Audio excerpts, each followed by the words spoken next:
Ya, ahí sí, comencé a grabar. Entonces, ¿dónde quedamos la clase anterior? Habíamos quedado en lo que eran las leyes de Kirchhoff, ¿ya? Comenzamos a ver que teníamos dos leyes de Kirchhoff que básicamente resultan de aproximaciones de las ecuaciones de Maxwell que describen la teoría del electromagnetismo. Ya ustedes después en segundo año, cuarto semestre, van a tener un ramo de electromagnetismo, donde van a profundizar un poco más en todo esto. Ya por ahora solamente este va a ser la aproximación más cercana que vamos a tener al electromagnetismo. Entonces teníamos la ley de voltaje de Kirchhoff y la ley de corriente de Kirchhoff. Y ahí hay un retrato de quién era Gustav Kirchhoff. Tenía buena barba el hombre. Entonces la primera ley de Kirchhoff que nosotros vimos fue la ley de voltaje, que nos establecía que la suma algebraica de todos los voltajes de rama alrededor de un lazo era cero. Definimos lo que era un lazo, que era una trayectoria cerrada a través de un circuito eléctrico que comienza y termina en el mismo nodo. Anteriormente ya habíamos definido lo que era un nodo, lo que era una rama, y ahora estábamos definiendo lo que era un lazo. ¿Ok? Vimos un ejemplo y definimos también lo que era una malla. Una malla era un lazo sin ningún otro lazo en su interior. Por lo tanto, todas las mallas son lazos, pero no todos los lazos son mallas. Ejemplo que vimos acá. Tenemos el lazo 1, que nosotros vamos desde este nodo a este nodo y recorremos así. Tenemos el lazo 2 que recorremos acá y el lazo 3 era donde nosotros comenzábamos en este punto y recorríamos de esta forma. El lazo 3 sí que contenía en su interior otros lazos, por lo tanto el lazo 3 era efectivamente un lazo y no una malla, mientras que el lazo 1 y el lazo 2 son lazos y también son mallas. Y mencionamos de que al momento de nosotros plantear las ecuaciones de las leyes de Kirchhoff, teníamos que trabajar solamente con las mallas, puesto que los lazos no nos iban a entregar información adicional en nuestro sistema. ¿Ya? Esto es básicamente un resumen de lo que yo les digo y pone una restricción lineal entre los voltajes de rama de un lazo y se genera una linealidad, o sea, una dependencia lineal de las ecuaciones. ¿Ya? Ustedes también van a tener un ramo respecto a eso en álgebra lineal. La ley de Kirchhoff de voltaje expresaba la ley de conservación de la energía y era independiente de la naturaleza de los elementos. O sea, ya sea se cumple para los elementos que nosotros vemos aquí como para cualquier otro elemento. ¿Ya?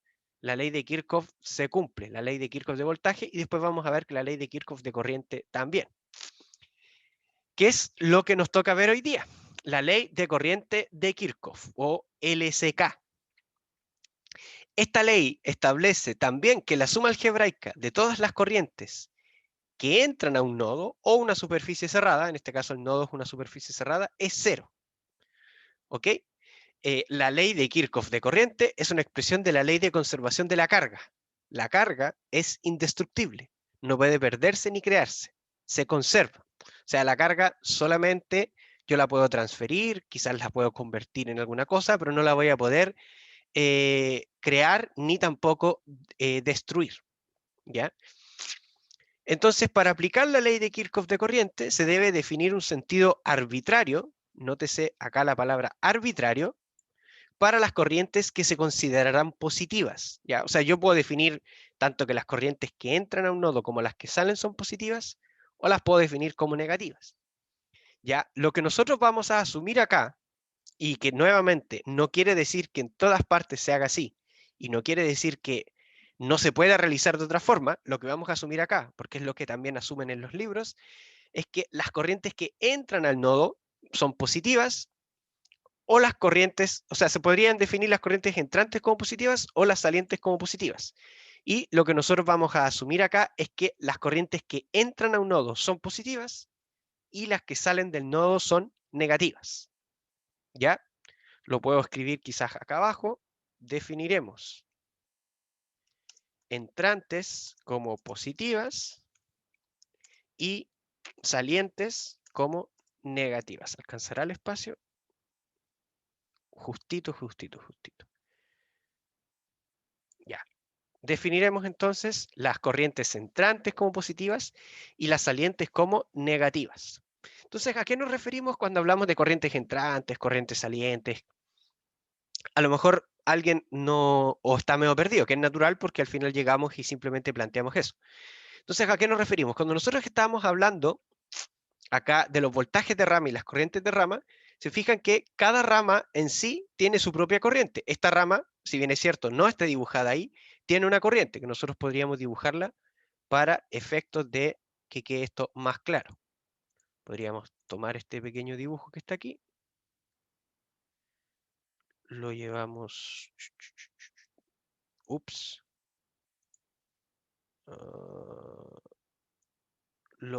bueno, se me está complicando, tendría que hacerle más zoom para poder tomar este, y ahí no, ahí sí, súper. Podríamos definir esa malla, por ejemplo, esa corriente, y este también lo podríamos escribir aquí, lo ponemos acá, este sí es más fácil de tomar, y definimos esa corriente como I4. ¿Ya? Ahí estarían todas las corrientes. Entonces, ¿a qué nos referimos con estas corrientes salientes o entrantes? Fíjense que si yo me centro en ese nodo, voy a tener, ¿cuántas corrientes están relacionadas con ese nodo, ya sea salientes o entrantes? 2. Dos. ¿Cuáles serían esas dos? Sería Y I3 1 y 3. e I3. ¿Y qué pasa con esta línea que está acá, con esta rama? ¿No estaría saliendo ese nodo? La corriente I4. Sí. ¿Por qué no? ¿Quién dice que no?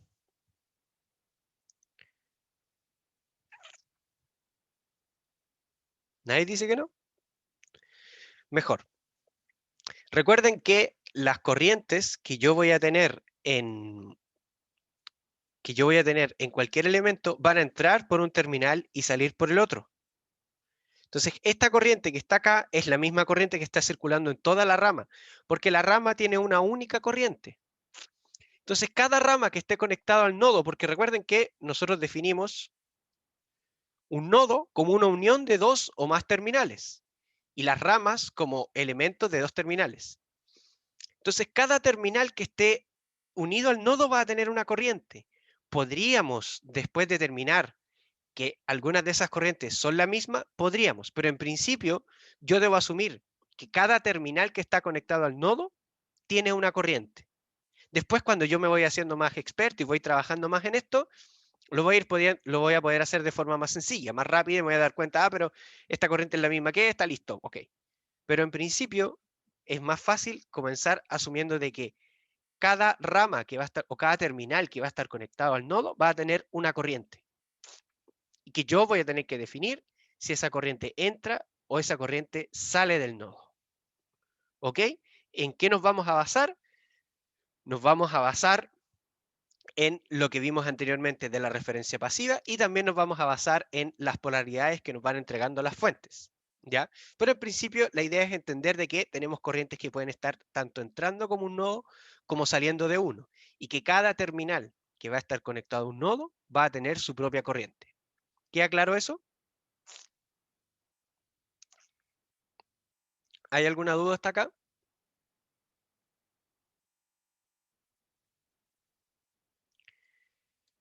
Ya, ¿qué parte no queda del todo clara?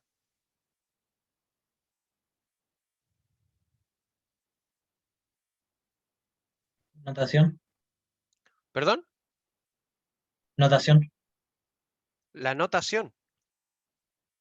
O sea, esta no entendí muy bien cómo se describe la carga.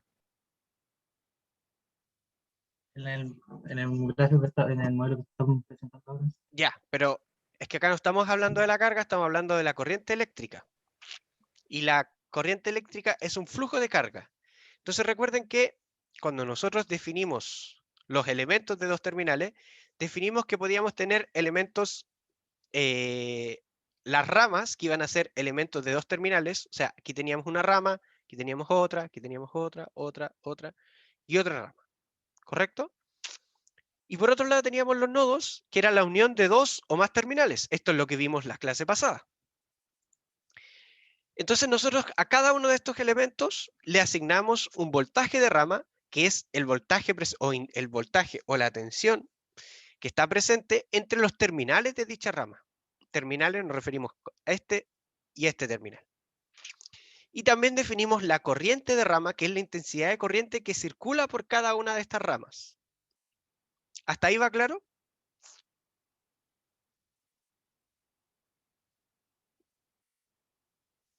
Sí, Ya.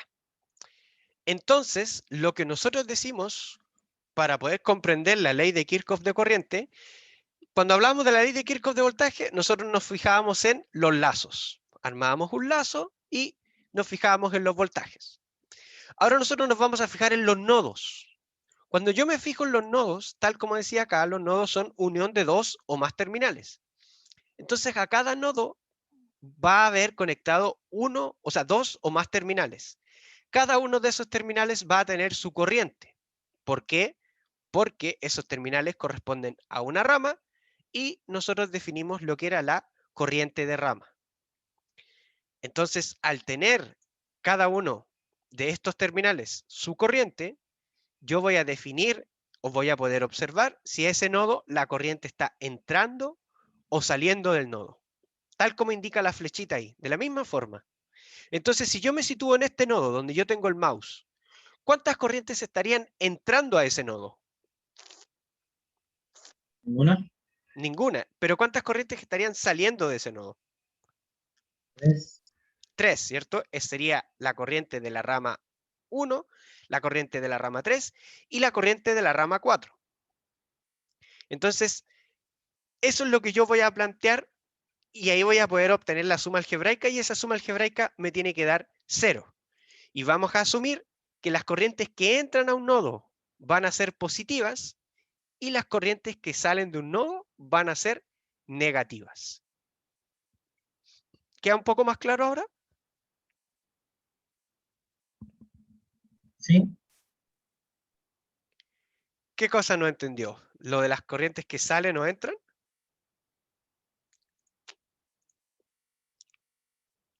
Ya, veámoslo de una forma más simple. Si yo me ubico en este nodo, las flechas que representan la corriente, ¿hacia dónde están apuntando? ¿Hacia afuera del nodo o hacia adentro del nodo?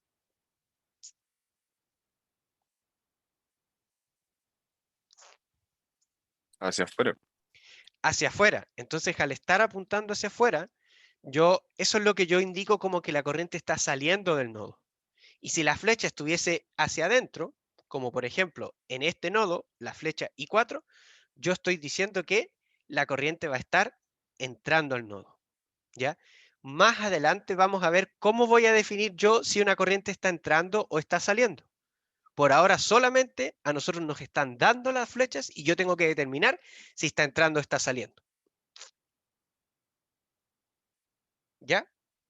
¿Queda claro? Ya, perfecto.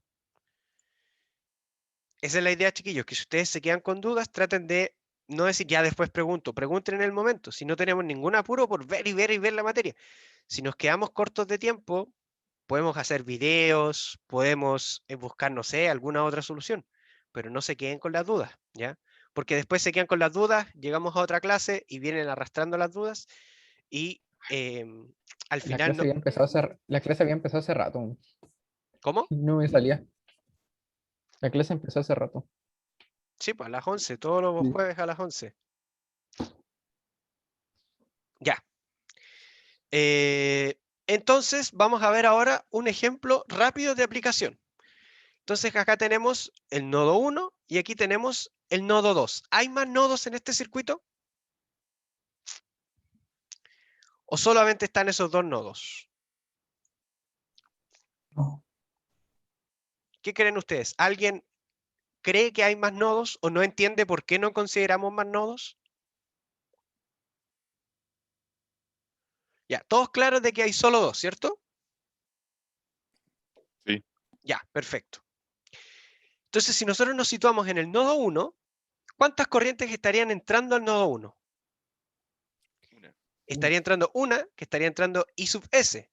Entonces, en el nodo 1 nosotros hicimos I sub S. Aquí le vamos a poner el positivo para que se comprenda de mejor forma. Entonces, I sub S sería positivo porque nosotros definimos que las corrientes que están entrando al nodo son positivas. Me voy a poner más acá porque yo soy Team Kurama, no soy tanto de los Uchiha, me voy a poner ahí. ¿Ya? Entonces, la corriente I sub S va a estar entrando al nodo y por lo tanto la corriente nosotros la vamos a tomar como positiva.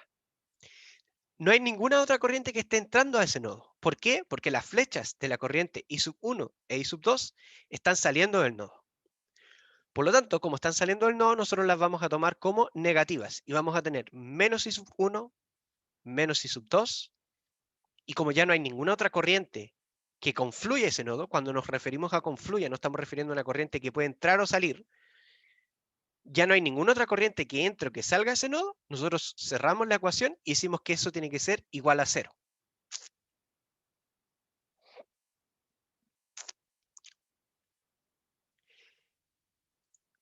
En el primer nodo entra una corriente, pero salen dos corrientes. Por lo tanto, no se anulan entre sí. ¿Ya? De hecho, si entra una corriente al nodo y sale otra, de ahí vamos a ver ese caso particular, pero lo puedo adelantar un poco. Cuando en un nodo entra una corriente y sale otra corriente, es como que yo escriba lo siguiente. Voy a escribirlo un poco más acá. Es como que yo escriba I sub 1 menos I sub 2 es igual a 0. Entonces, ¿qué es lo que estoy diciendo con eso, básicamente? Con eso estoy diciendo que I sub 1 es igual a I sub 2. Nada más que eso. ¿Ya? Pero después vamos a ver esos casos particulares. Entonces, de ahí yo puedo mover un poco esta ecuación para decir que la corriente I sub S va a ser igual a la suma de I sub 1 más I sub 2. Y si yo me voy al nodo 2, voy a ver que tengo en este caso una corriente saliendo, que es la corriente que va hacia acá, y tengo dos corrientes entrantes, que sería I sub 1 y sería I sub 2. Por lo tanto sería menos I sub S más I sub 1 más I sub 2 es igual a 0. ¿Ya? Ahora, ¿por qué es I sub 1 e I sub 2 la corriente que está entrando? Porque aquí tenemos una rama. Entonces la corriente de rama es única. La corriente que entra por el terminal de un elemento es la misma que la corriente que sale por el terminal del elemento. Y lo mismo acá. Está entrando I sub 2 a este elemento, por el elemento también está saliendo I sub 2. Y aquí es lo mismo. Esta corriente I sub S es la que está en toda esta rama. ¿Ok? Entonces, por eso es útil definir lo que es una rama, lo que es un nodo, porque me permite a mí hacer un análisis más allá de los elementos que yo tenga. Aquí yo tengo una rama y esa rama tiene una corriente. ¿Cómo le llamamos a corriente? I sub S. En toda esa rama está esa corriente, que tiene esa dirección. Esta es otra rama, toda esa rama tiene una corriente I sub 1, que es la misma. Y lo mismo ocurre con esa rama. ¿Hay alguna duda, chiquillos?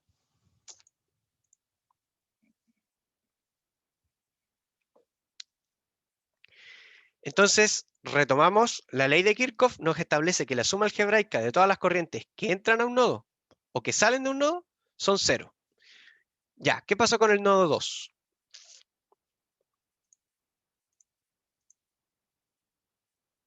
Ah, ya, perfecto. ¿Por qué menos I sub S? Ya, está claro que I sub 1 e I sub 2 están entrando, ¿cierto? Ya. I sub S es la corriente que yo tengo por toda esta rama, o sea, por la rama que va desde el nodo 2 hasta el nodo 1, ¿cierto? Nosotros le dimos esa dirección a la corriente. Por lo tanto, la corriente sigue esa dirección en todo momento. Eso implica que la corriente se va a mover de esta forma, tal como yo estoy moviendo el mouse. Se va a ir por acá, va a subir por acá, se va a ir por acá. Acá se va a ramificar en esas dos. Aquí vuelve a ser la misma. Entonces la corriente está todo el momento haciendo ese recorrido, porque yo tengo que respetar esta dirección que me di acá. ¿Ok? Fíjate que lo que hace el recorrido de I sub S es lo mismo que hace el recorrido de I sub 1 e I sub 2. I sub 2 va desde acá hasta acá. Va desde acá hasta acá. Esta corriente va desde aquí hasta acá. Porque yo definí esa dirección. Por ahora no tenemos que preocuparnos del por qué tiene esa dirección. Me definieron esa dirección y yo trabajo en base a ella. ¿Ok? ¿Queda claro?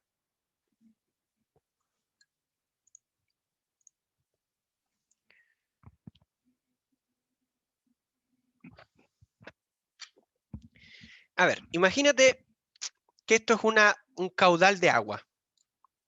Si yo te digo que en esta parte, en toda esta sección, el caudal de agua tiene esa dirección, ¿qué dirección debe tener acá? Recuerda que la corriente va en un solo sentido, en cada rama. No tiene sentidos distintos en las ramas. O sea, si yo defino una corriente de rama, en esa rama la corriente tiene una sola dirección. Ah, ¿por qué queda menos I sub S? Porque recuerda que nosotros definimos que las corrientes que son salientes de los nodos son negativas. Y en este caso, la corriente I sub S está saliendo de este nodo porque tiene esa dirección. Tiene una dirección hacia afuera del nodo. Porque está circulando en esa dirección. ¿Ya? Por eso es. Entonces, todas las corrientes que entren a un nodo, nosotros las vamos a tomar como positivas. Y todas las corrientes que salgan de un nodo, nosotros las vamos a tomar como negativas. La misma corriente en una ecuación puede ser positiva y en la otra ecuación puede ser negativa. No hay ninguna restricción con eso. De hecho, es muy probable que ocurra porque tiene que ver con las referencias. Pues es como por donde si yo me paro aquí, lo veo que se mueve hacia allá, pero si me paro en dirección contraria, a lo mejor lo veo que se mueve hacia el otro lado. ¿Ya? Por eso no afectan las ecuaciones y de hecho tiene que ser así.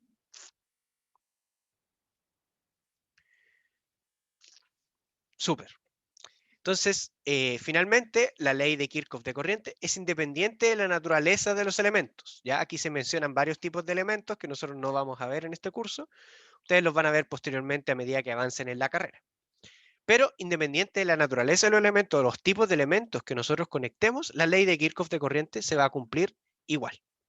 ¿Ya? Y también la ley de Kirchhoff de corriente expresa la conservación de la carga en cualquier nodo. ¿Ya? Es lo que yo les decía de que la carga no se crea ni se destruye, solamente se conserva. En este caso, solamente la carga se está desplazando. Y en un nodo no debería desplazarse mayormente la carga. Acá tenemos un ejercicio en donde nos piden encontrar la corriente para este circuito. Entonces, en base a lo mismo que nosotros vimos ahora, yo les voy a dar 2 minutos para que ustedes revisen ese ejercicio, planteen la ecuación de la ley de Kirchhoff que necesiten y en base a eso puedan determinar cuánto es el valor de esa corriente. ¿Ya? La dirección de esta corriente es la misma dirección que aparece aquí en la flechita. ¿Ya? Y lo que ustedes tienen que determinar es qué valor tiene esa corriente. ¿Ya? 2 minutitos y si alguien lo resuelve rápidamente me dice cuánto es y después lo vemos entre todos. ¿Ya? Si tienen dudas, me pueden escribir por el chat o también las pueden hacer activando su micrófono.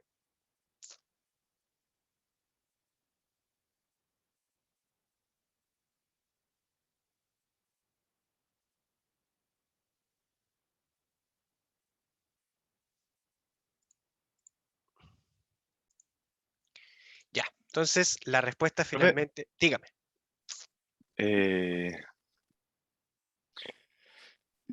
¿Por qué es menos 1 y no más 1 si no va en contra?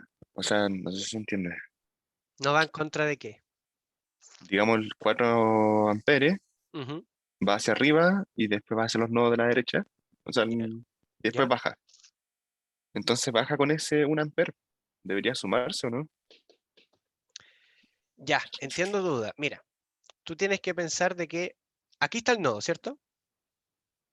Donde yo tengo el mouse, ese es el nodo, ¿correcto? Sí, sí. Entonces, ¿cuántas corrientes están entrando a ese nodo? O su dirección es hacia el nodo. Una sola. ¿Cuál sería esa? La de las 4 amperes. 4, ¿cierto? Entonces las corrientes que entran, yo las pongo como positivas. ¿cuántas corrientes que están saliendo? Están saliendo dos. Sería la de 1 ampere e I, ¿cierto? Entonces las que Sí, salen, yo las pongo como negativas. ya, ahí me quedó claro. ¿Ya? ¿Alguien levantó la mano? Sí, profe, Dígame. yo ocupé la lógica de, no sé, tengo 4 amperes, que es mi total, Ujú. entonces entró por 1A, que ya me está quitando 1 amper, ¿Ya? y entonces ya que me están pidiendo la otra, Ujú. simplemente le resto y me da 3. Porque si yo Eh, sumo 1 más 3, me daría 4, o y sea, me es que daría los 4 amperes. la lógica que estás aplicando tú es la lógica de la ley de corriente de Kirchhoff. Lo que pasa es que Ujú. es vista de otra forma.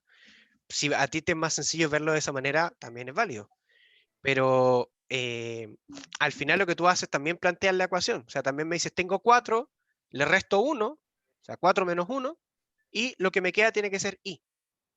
Visto de otra forma, la corriente, que es la única que está entrando, es igual a la suma de estas. O sea, sí o sí se tiene que dividir entre estas dos. Y si esta es 1, esa por consecuencia natural, matemática, tiene que ser 3.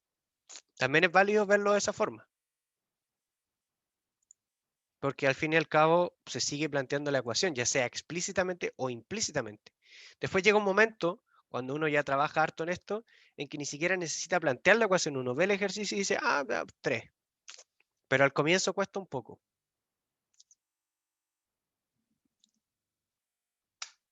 ¿Ya? ¿Alguna otra duda, chiquillos?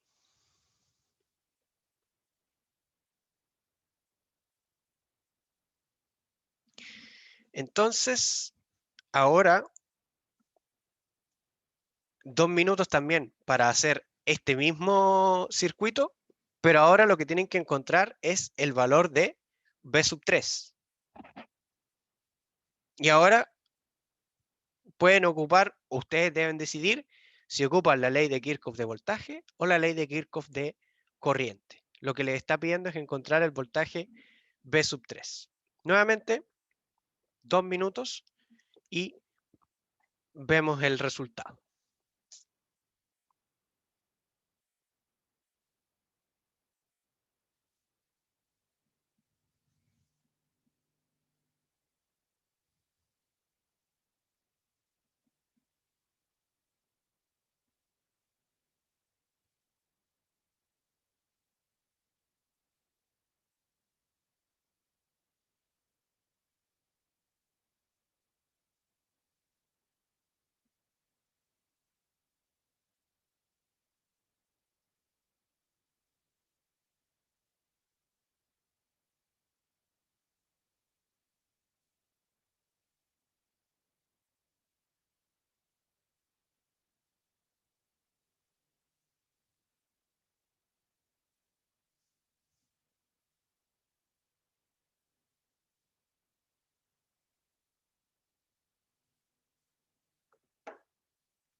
Profe, Dígame. si uno lo hace con la ley de corriente o la ley de voltaje, tendría que dar el mismo valor. Sí, tiene que sí o sí dar el mismo valor. No puede un elemento tener 2 voltajes distintos. Ya, muchas gracias.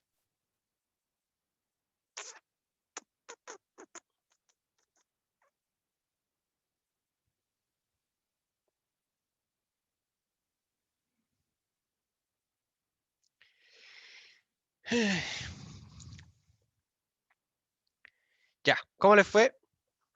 Bien, mal, más o menos. La respuesta son 17 volt. Vamos a ver por qué. Primero, lo que había que hacer era aplicar la ley de voltaje de Kirchhoff. Si yo aplico la ley de corriente de Kirchhoff, iba a llegar siempre a que una corriente es igual a otra, pero no iba a tener forma de despejar. ¿Se puede resolver con ley de Kirchhoff de corriente? Sí, pero por sí sola no. Habría que mezclarla con ley de Ohm y todavía no vemos la ley de Ohm. Por lo tanto, lo más sencillo era aplicar la ley de voltaje de Kirchhoff. Entonces nosotros la podemos aplicar en esta dirección, el lazo en esta dirección, y comenzamos. B sub S2 menos B sub S1 más B1 más B2 más B3, que es lo mismo que está aquí. Más B sub S2 más B sub S2 menos B sub S1 más B1 más B2 más B3 es igual a 0. Reemplazamos los valores, más 15 menos 50 más 12 más 6 más B3 igual a 0. Si despejamos, nos da que B3 es 17 volts. ¿Queda alguna duda con ese ejercicio o con ese ejemplo en particular?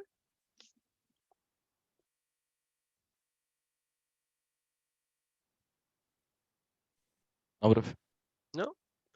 Ya, súper.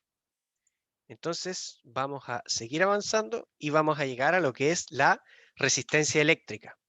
Con la resistencia eléctrica ya vamos a haber revisado las tres variables fundamentales de la electricidad, que es corriente, voltaje y resistencia, y después vamos a ver cómo las vamos a relacionar todas ellas. ¿Ok? Entonces, ¿qué es la resistencia eléctrica? La resistencia eléctrica es una característica de cada elemento, ya sea conductor, semiconductor o aislante, que es la forma en que se categorizan desde el punto de vista de la conductividad eléctrica los diferentes elementos conocidos hasta ahora. ¿Ok? La resistencia de un elemento me va a denotar la capacidad que tiene este elemento para resistirse al flujo de circulación de cargas eléctricas o electrones. ¿Ok? Cualquier dispositivo que yo conecte a un circuito eléctrico va a poseer resistencia. ¿Ya? ¿Existe la resistencia cero? De forma experimental, sí.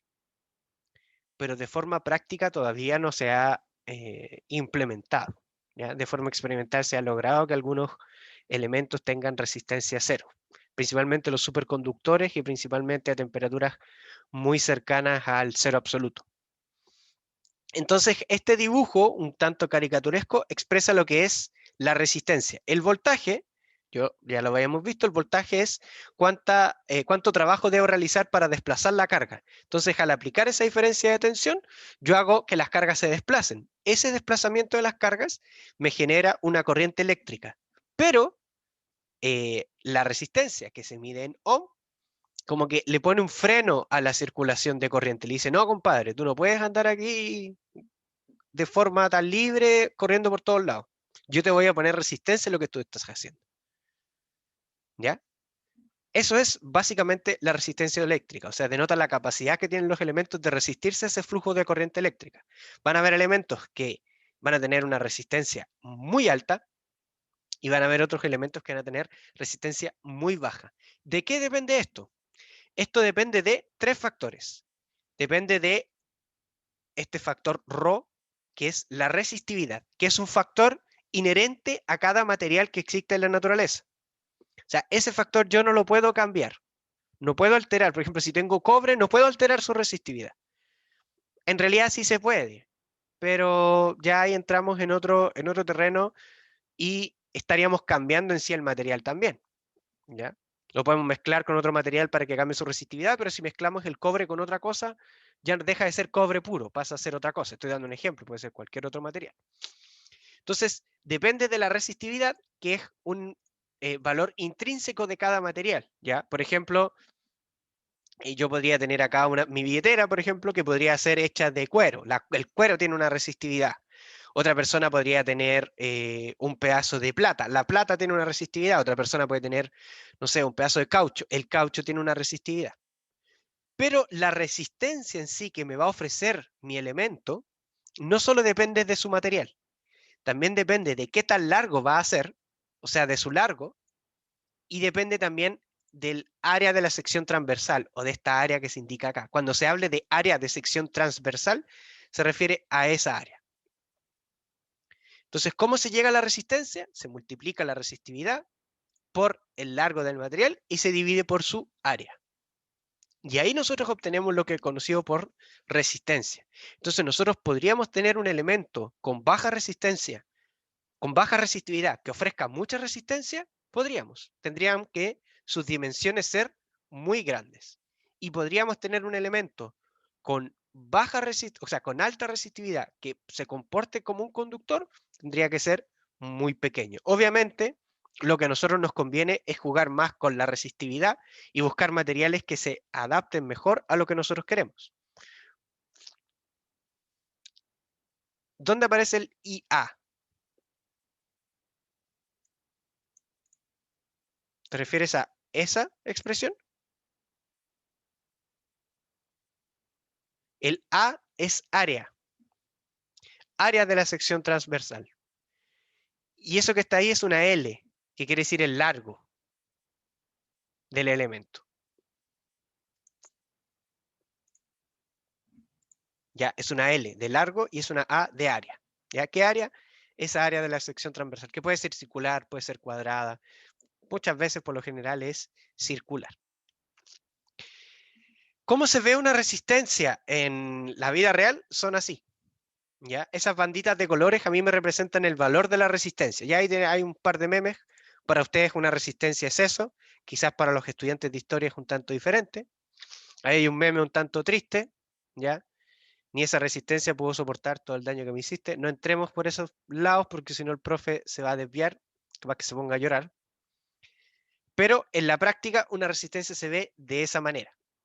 ¿Ya? Ese es un elemento resistivo. O sea, cuando ustedes les hablen, no, mira, conéctale una resistencia, ahí. Y después, el próximo año, en el curso de laboratorio de mediciones, si es que de aquí al próximo año volvemos a lo presencial, ustedes van a poder ver resistencias en vivo y en directo. Igual las pueden comprar y yo tengo algunos videos que se explica cómo poder ver esas banditas y cómo leerlas. ¿Ok? Aquí hay una explicación más detallada de lo que les decía adelante. La resistencia en sí de un elemento, aquí voy a poner la unidad, la resistencia de un elemento se mide en ohms y depende de la resistividad que tenga el elemento, que puede variar muchísimo, fíjense en el caso de los conductores respecto a los aisladores, varía muchísimo, del largo, que es lo que está acá, y del área de la sección transversal, que es la que está precisamente ahí. ¿Ya? ¿Cómo pueden ustedes saber qué resistencia usar? Primero, antes de ver los colores o todo eso, ustedes necesitan saber qué valor. El valor se los va a dar el diseño que ustedes hagan dependiendo de lo que estén buscando. Y si les da, por ejemplo, no sé, un valor de 1 kilo ohm o 1000 ohms, ustedes tienen una banda de colores que les va a ustedes entregar cuánto es cada resistencia. Si ustedes quieren, yo les puedo dejar un material, un video que explica de forma bastante sencilla cómo pueden ustedes reconocer el valor de cada resistencia. De hecho, se los voy a dejar en el aula. ¿Ya? Una vez que suba la clase, les dejo también ese video en el aula. Y ahí ustedes, por ejemplo, podrían ver esa resistencia y decir, amarillo, morado, rojo, tiene 3 bandas, listo, tiene tal valor. ¿Ya? Esa resistencia en particular es de 4,7 kilo. ¿Ya? Ahora, ¿hay que aprenderse los colores? Antiguamente sí. Ahora, si ustedes me preguntan a mí, yo no lo creo necesario porque uno puede andar con una tarjeta, porque tú lo puedes buscar en internet. ¿Es recomendable? Sí, si tienen tiempo, si les parece interesante, pueden hacerlo. Pero algo así como indispensable, que necesitan sí o sí saberlo, yo creo que más que aprenderse qué color es qué color, es cómo poder leerlo. Porque el color ustedes lo pueden buscar rápidamente en internet. Y claro, también hay aplicaciones que les dan el valor, entonces como que aprendérselo. Yo, por ejemplo, al ser profesor, tengo que sabérmelo sí o sí. Pero para alguien que trabaja en la industria o que piensa trabajar en la industria, mientras pueda obtener el valor rápidamente, no creo que sea algo así fundamental. ¿Ya? Chiquillos, ¿alguna otra duda? Aquí pueden ver también la diferencia grande que hay entre la resistividad. Hablamos de que, por ejemplo, el papel tiene una resistividad de 10 elevado a 10, mientras que el cobre, por ejemplo, tiene una resistividad de 1,7 por 10 elevado a menos 8. ¿Ya? Y aquí también vemos la resistividad de los semiconductores, que como vemos en esos dos casos, germanio y el silicio, no es ni tan baja como lo de los conductores, ni tan alta como en el caso de los aisladores. Sin embargo, son muy importante en los semiconductores. Los semiconductores son los responsables de que haya escasez de tarjetas de video, son los responsables que haya escasez de PlayStation 5, de Xbox Series, ya sea S o X, entre muchas otras cosas. Hay falta de stock de todas esas cosas porque hay escasez de semiconductores. Las fábricas de semiconductores no están dando abasto. Así que cuando les pregunten, ¿por qué hay falta de esto? Porque hay escasez de semiconductores. Las fábricas de semiconductores no están dando abasto con la tremenda demanda que hay, entre otros factores, pero el principal factor sería ese. Y créanme que muchas compañías están frotando la cabeza con eso porque la cantidad de plata que están perdiendo es bastante grande. Pero eso es chaya de otro cumpleaños. Espero que ninguno de ustedes haya tenido problemas, tenga problemas en adquirir alguna consola o alguna tarjeta gráfica o algo así, porque realmente que están escasas y a precios muy elevados. Los semiconductores no son ni conductores ni aislantes, por eso se llaman semiconductores. ¿Ya? Entonces, pueden trabajar como un conductor o pueden trabajar como un aislador, dependiendo de las condiciones que nosotros les entreguemos. Ahora, último paréntesis, antes de continuar, sí hay gráficas, pero hay que buscarlas bien. Yo hace 3 semanas me compré una gráfica, pero hay que buscarlas bien y están escasísimas, muy escasísimas, pero hay. Yo sé que Nice One, así se escribe, Nice One, que es una tienda que está en Viña del Mar, yo sé que ahí están las RTX, las últimas. Yo ahí me compré la RTX 6900 XT. Perdón, la RX 6900 XT. Ahora, si están buscando en Nvidia, quizás la opción sería buscarla en eBay. Y infladas, yo creo que están un poquito sobre el precio que uno las podría encontrar en un contexto normal. Sí, pero tampoco es algo que uno diga que está desorbitante. ¿Ya? Y respecto al stock, lo último que leí fue de que el problema de los semiconductores no se iba a solucionar hasta el próximo año. Así que, porque además, ahora, por ejemplo, incluso los autos están requiriendo semiconductores porque ahora están viniendo con mucha electrónica por dentro. Entonces, está complicado. Así que no tienen gráficas. Claro, también algunos tienen gráficas en general, pero son pocos. Pero aún así piensen, después se van a dar cuenta que los semiconductores en realidad están presentes literalmente en todo lo que tenga que ver con electrónica. Pero literalmente todo. Entonces, hay como escasez de la materia prima más esencial. ¿Pero por qué en la electrónica no se usa un conductor y sí un semiconductor? Uf, ¿O es muy brígida la pregunta? no es que sea brígida, pero para poder explicarlo me alargaría y me alargaría. No es que tiene una pregunta, una respuesta tan directa. Pero básicamente es porque el conductor solamente te sirve para transportar la energía eléctrica, mientras que el semiconductor tiene una cantidad de aplicaciones muchísimo más grande. Todo lo que es electrónica digital son semiconductores. No te basta con simplemente llevar la corriente de un punto a otro. ¿Ya? Chiquillos, ¿alguna otra duda para que terminemos la clase revisando lo que es la ley de Ohm y ya la próxima clase nos dediquemos a empezar a hacer ejercicios? Porque así también es más fácil comprender todo esto. Entonces pasamos a la famosísima ley de Ohm. ¿Qué es lo que nos va a permitir la ley de Ohm? Relacionar voltaje, corriente y resistencia. Entonces, la ley de Ohm me establece que la corriente que va a circular a través de un resistor, ojo, resistor, lo voy a poner en negrita y lo voy a repetir, resistor. No estamos hablando de fuentes, estamos hablando de un resistor. Después ustedes en el curso, exacto, tiene que ver con los ceros y unos en la electrónica digital. Después vamos en el curso Teoría de Circuitos 1, ustedes van a extender la definición de resistor a impedancia, ¿ya? Y la ley de Ohm se va a seguir cumpliendo.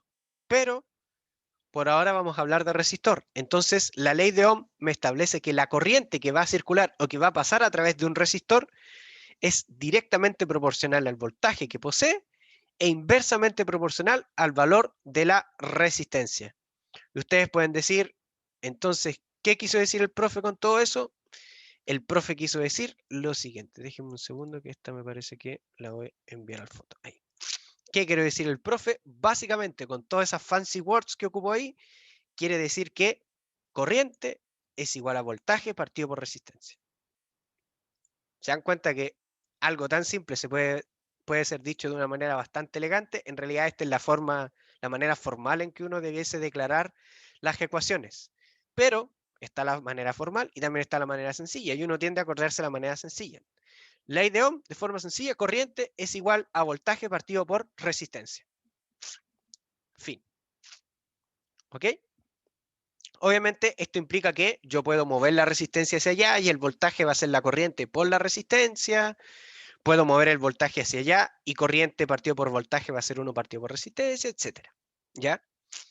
Recuerden que la resistencia es la capacidad del elemento para resistirse al flujo de corriente. ¿Ya? Basado en esa imagen, y recuerden que nosotros estamos hablando de un resistor. Entonces, para ese resistor, esta corriente va a ser igual al voltaje que tenga el resistor dividido por el valor de la resistencia. Y la resistencia es igual al voltaje partido por la corriente y se mide en ohms. Y también existe la conductancia, que es literalmente lo opuesto a la resistencia, medida de lo bien que un elemento puede conducir la corriente eléctrica.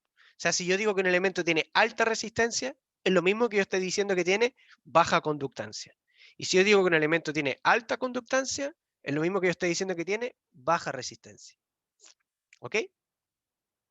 Pero nosotros en este curso trabajamos principalmente con la resistencia. Sin embargo, deben conocer también lo que es la conductancia, que se mide en Siemens, con una S. Esa S debería ser mayúscula para no confundirse con lo que es el segundo. Chiquillos, ¿alguna duda hasta aquí?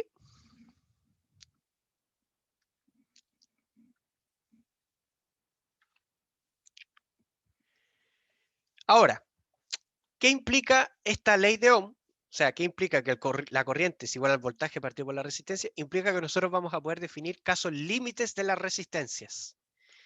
Casos cuando la resistencia tiende a infinito y casos cuando la resistencia tiende a 0.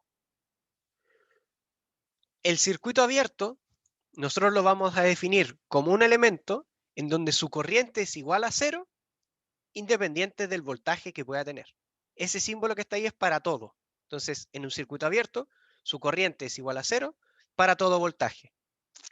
En un circuito abierto, la resistencia tiende a infinito y la conductancia tiende a 0. Entonces, en un circuito abierto, yo puedo tener voltaje. Puedo, no necesariamente lo voy a tener, pero puedo tener voltaje, pero no voy a tener corriente. ¿Ok? ¿Y cómo se ve un circuito abierto? Se ve de esta forma. Ahí lo voy a... Eso debería ser un círculo. Voy a hacer lo posible por dibujarlo. Ahí.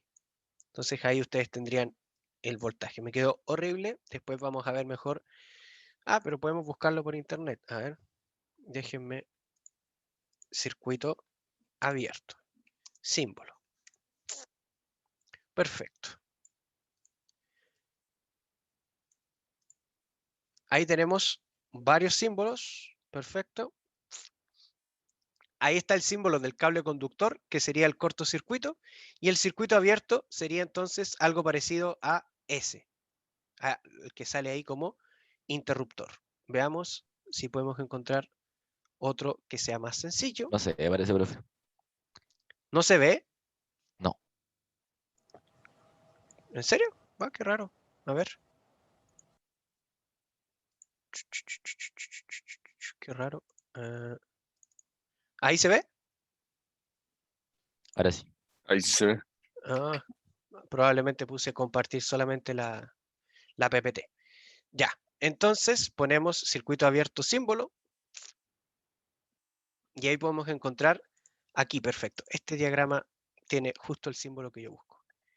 Ese elemento que ustedes ven ahí sería un circuito abierto. Se fijan que tiene como dos puntitos y entre medio no hay nada. O sea, literalmente es un circuito abierto. porque literalmente hay 2 puntos y entre medio no hay nada. ¿Ok? Y el cortocircuito es el contrario al circuito abierto. El voltaje va a ser igual a 0 para toda corriente. O sea, yo voy a tener voltaje igual a 0 para cualquier corriente. Por lo tanto, la resistencia se me va a hacer 0 y la conductancia me va a tender a infinito. Y el cortocircuito nosotros lo representamos con un cable simplemente. Le podemos poner 2 puntitos y el cable.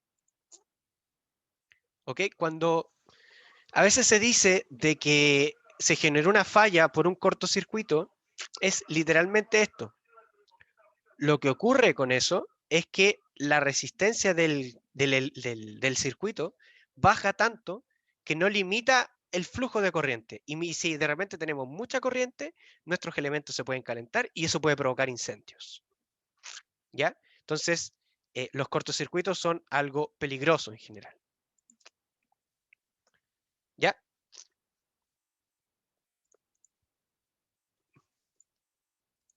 La G efectivamente es conductividad.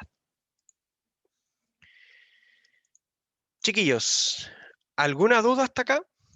¿Hay algo que no haya quedado tan claro? Profe, Dígame. en la resistencia en el cortocircuito dice que es Ujú. 0, ¿Ya? pero la fórmula de la ley de Ohm dice que tenemos que hacer corriente es igual a voltaje partido resistencia. ¿Ya? Y si sabemos que resistencia es 0, si estaríamos partiendo voltaje dividido 0. ¿Ya? Y, y no se podría, po, ¿Por qué no? porque sería como un error matemático. O sea, un número dividido en 0 es un error matemático. No es un error matemático. Es un indeterminado. Pero un indeterminado no es un error matemático. Hay que tener ojo con eso. No porque la calculadora diga math error, quiere decir que hay un error matemático. ¿Qué es lo que ocurre? Ocurre lo siguiente. Es buena la pregunta que tú haces. Nosotros sabemos que corriente es igual a voltaje por resistencia.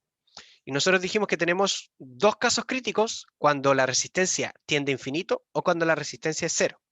¿Correcto? Entonces, basados en esta ecuación que nosotros tenemos acá, ¿qué pasa si este número se me va a 0? Me quedaría que la corriente es igual a cualquier número dividido en 0. Por convención matemática, cualquier número dividido en 0, yo lo puedo considerar como que es un número que está tendiendo a infinito. ¿Ok? Pero por convención, no porque realmente sea así, porque el infinito también es un indeterminado. ¿Ya?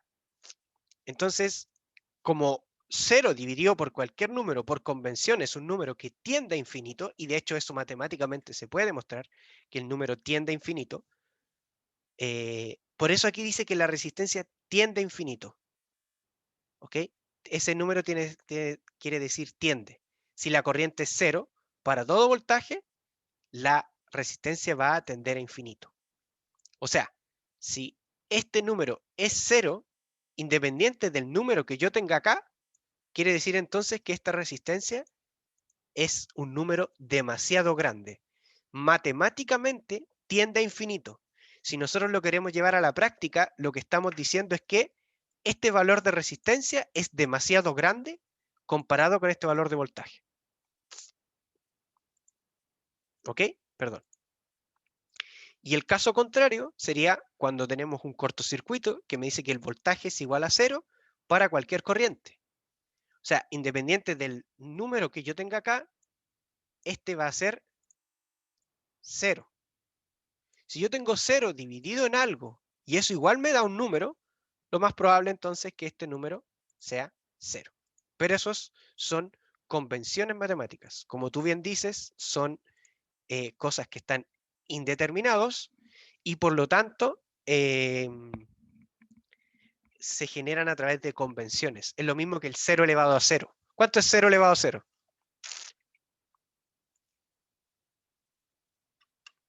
¿Alguien sabe cuánto es 0 elevado a 0? Ya, ¿y por No, qué? porque no voy a elevar el 0 elevado a 0. No da 1. El 0 elevado a 0 es 1 por convención, porque matemáticamente es un indeterminado. Pero para que las matemáticas tengan coherencia, congruencia entre sí y sean un poco más lógicas, se adquiere la convención de que el 0 elevado a 0 es 1. En el caso de algún número dividido en 0 igual a infinito, también es una convención. ¿Ya? Así que para que eso lo tengan presente. En cuanto a lo que están hablando como en binario, ambas respuestas son correctas. 1 más 1 en binario puede ser 1 igual a 1, y también 1 más 1 en binario puede ser 1 y 0. ¿Por qué? Se los dejo ahí por si alguien quiere ponerse a indagar, pero ambas respuestas son correctas, por si acaso. Y efectivamente cualquier número elevado a 0 es 1, pero si tú tratas de demostrar matemáticamente de por qué 0 elevado a 0 es 1, no vas a encontrar forma de demostrarlo. Y si tú aplicas los límites, que es lo que usualmente se aplica ahí, te vas encontrando con diferentes respuestas. Por lo tanto, 0 elevado a 0 es 1 por convención, no porque realmente dé ese número.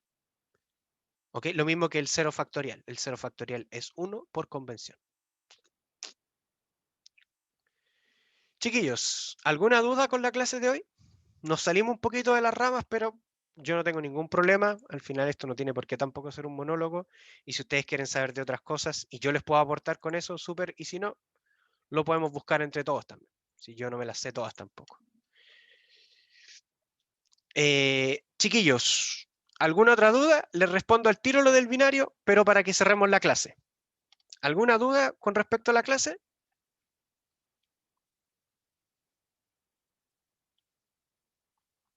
¿No? Entonces, la clase queda hasta acá, chiquillos. Que les vaya excelente, que tengan un buen fin de semana. Aprovechen de descansar. Siempre es bueno descansar un fin de semana. Y nos vemos el próximo jueves. Chao, chao, que estén bien. Sí, en el foro de Chao, profe. consulta yo voy a avisar cuando demos un tema. No se preocupen. No vamos a dejar un tema y no avisarles. ¿Ya?